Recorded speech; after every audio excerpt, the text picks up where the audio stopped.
Today we're going to continue to look at the British American tobacco court case in the Netherlands from 2023 that we also discussed last time, but now we're going to look at the factoring fees appeal. Now the factoring fees were already discussed in a previous video of mine in 2022, and here you can see the fact pattern. You had the BAT group in the UK, you had the Dutch consolidated group, and then you had some companies within the group that received factoring services from the from BAT-CC, or this was a limited partnership in Belgium.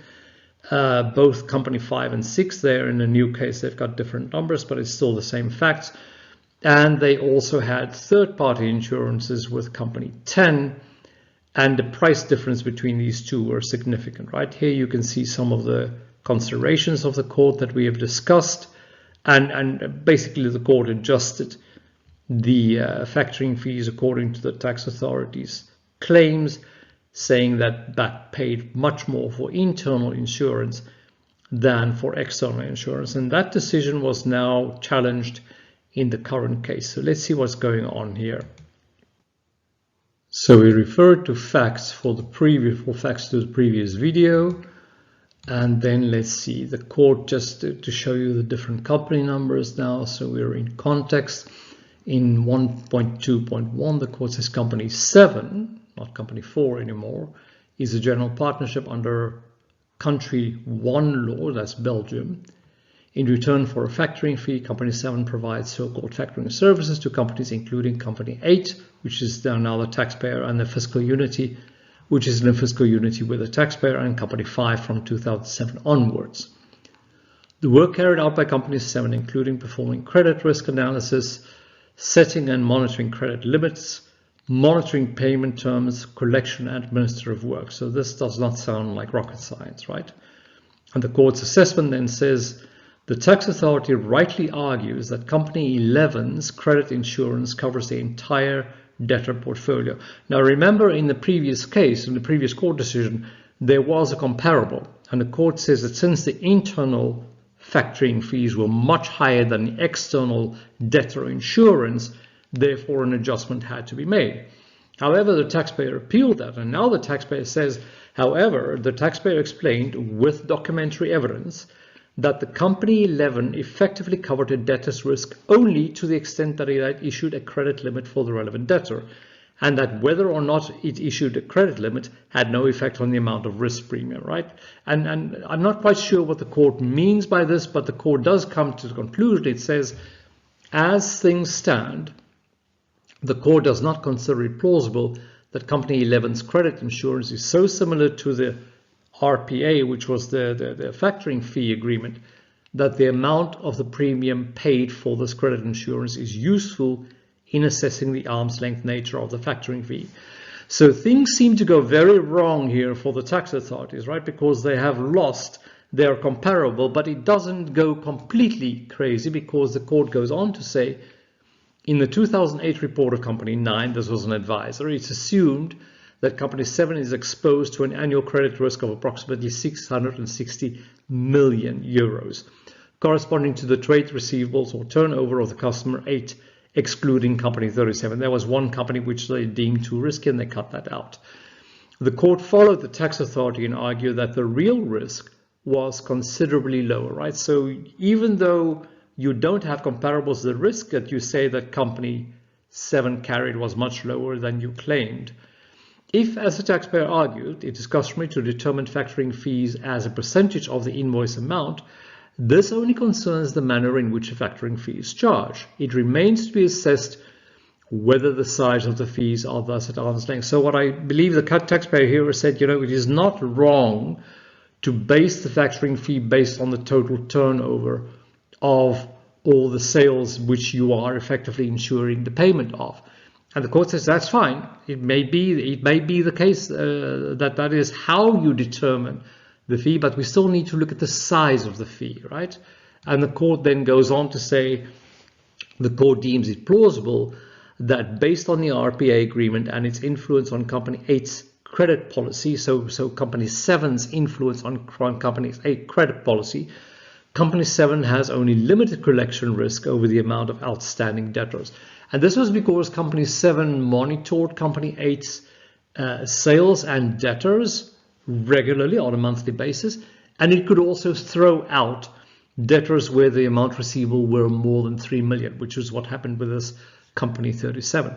So in view of these two things together, the court says really the refactorer didn't have that much of a risk here.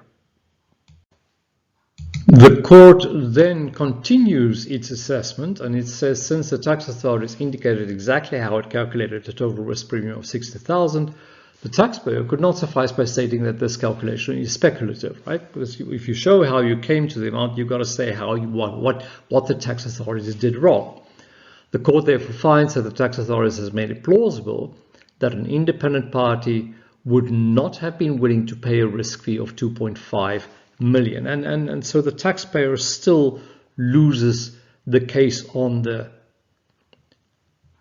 factoring fees. But now let's see what the court says how big it should be. It says it follows from the draft version of the TPG study by Company 10 that Company 7 spent a total of 8 FTE days a month on factoring activities for Company 8. That's the company paying the factoring fees. From the correspondence between the parties, the court deduces that in 8 to 10, 2.6 FTEs, full-time employees, were used at Company 7 on factoring activities on behalf of debtors in the Netherlands, Country 3, Country 11, and Country 5.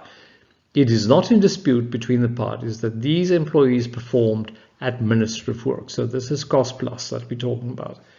It follows from Company 9's, again, the advisor memorandum on 10 October 95, which is quite an old advice, that in the past, Company 7 received a fee for the advisory work on credit limits plus a markup, which fits in with activities of a routine nature. And therefore, the court says, we can continue this compensation. From the relatively limited use of staff for Company 7's factoring in 2002 and 4 and the present years, the court deduces that the nature of the work did not change substantially. The court deduces that Company 7 tends to charge a fee of cost plus 6% markup for work such as this. In view of the above, the tax authorities has made it sufficiently plausible that this markup percentage should be the starting point for the adjustment. So the court follows the tax authorities in spite of not having a comparable, because this was a service fee markup in the past, right? In view of the above, the presumption has risen that the disadvantage caused by the taxpayer by the payment of the factoring fee was caused by the affiliation between the taxpayer and Company 7. The taxpayer did not put forward any contentions that raised doubt in the court about a cause of harm suffered by the taxpayer other than that affiliation. And what the court does here is a bit of Dutch technical TP legislation, which says that if you want to make a TP adjustment, you need to show that there has been a deliberate advantage given to a related party, right? And the court says there's definitely been an advantage here. And then the court says something very interesting. It says to the taxpayer, to the extent that the taxpayer argued that the taxpayer and or Company 7 were not aware of a disguised profit distribution, the court does not consider that to be relevant, as the awareness requirement is objectified and they should have been aware of it. So what the court says here is that the law says you must be aware of making this advantage, but it must be what a reasonable person would have been aware of, right? And whether you were actually aware of it or not is not relevant, and therefore saying we did not know is not excuse. And then finally the court decides the size of the correction, because it already said it did not agree that the external comparable was a comparable, and it says the tax authorities based the adjustments underlying the assessments on the costs specified by Company 7. The tax authorities inferred from the factoring costs included in Country 1 returns that the costs related to factoring amounted to 9.9% of the factoring fees received. The tax authorities then determined the cost attributable to Country 2 and calculated an arm's length fee of cost plus 6%, right? The court follows the taxpayer in that. It says the tax authorities did not dispute that the adjustments included factoring fees charged to distribution companies in other Western European countries, and these have to be excluded. So the court said your tax base was too big, so we need to take out the fees not relating to the Netherlands. And then it goes on to say, in response to the taxpayer's argument that it wrongly that it, being the tax authority, wrongly did not apply an allowance for credit risk, the tax authorities only noted that it was true that the risk component of the factory fee had been removed altogether. Now, since the tax authorities has not made its primary position plausible, it is not in dispute that between the parties that any credit risk fee is part of an arm's length factoring fee in this case, and the taxpayer has not sufficiently disputed the tax authority's calculation in this regard. So the court will consider another risk fee of $60,000 when determining the corrections. Now the way the court describes its corrections and the way it actually makes the corrections is a little unclear to me, and I'll show you what I mean. You can see here the table of what the court said the correction must be, right? So the factoring fees, as it was in the tax return, were in total 7.8 million or 7.7 million. And then there were adjustments for foreign distributors excluding country 11, right? And so these were, I assume, the countries that we talked about above here that needed to be excluded. So these amounts were excluded. There's a total of 1.4 million.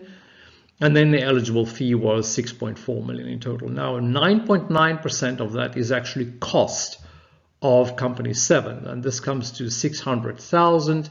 And then you need to add a plus to that, which then comes to another 670,000, and a credit allowance, which the court addressed here in the last paragraph, which means that you need to add another 180,000 to that. So it seems to me logically that the total amount that company A should receive is